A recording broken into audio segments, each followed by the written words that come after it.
پرون سلګونو پاکستاني پولیسو په پېښور کې افغان مارکیټ غصب کړی و او د افغانستان ملي بیرغ یې هم له دغه مارکیټ لرې کړی و چې نن بیرته په دغه مارکیټ د افغانستان بیرغ وځړول شو. درنو لیدونکو السلام علیکم، وخت مو بخیر.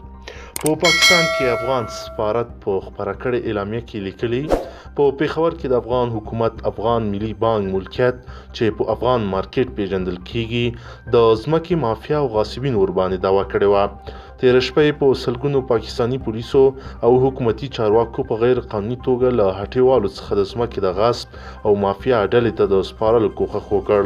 د افغان مارکیټ دوکانونو ته یې قفلونه واچول او د مارکیټ له سره یې افغان ملي بیرغ راښکته کړ. د پاکستاني پولیسو او حکومتي چارواکو دا چاره له ټولو نړیوالو اصولو او ډیپلوماټیکو عرفونو سره په ټکر او د افغان ملي نښان ته سپکاوی دی.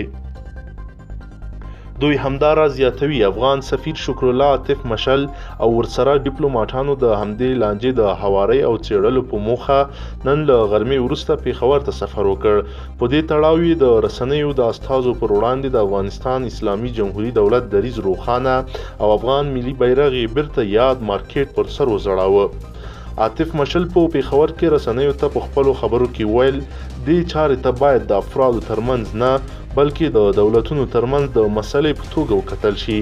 هغه همداراز زیاته کړه چې که د پاکستاني چارواکو دا چاره بیا ځلې تکرار شي افغان حکومت به په پېښور کې خپله کونسلګرۍ د اعتراض په توګه وتړي.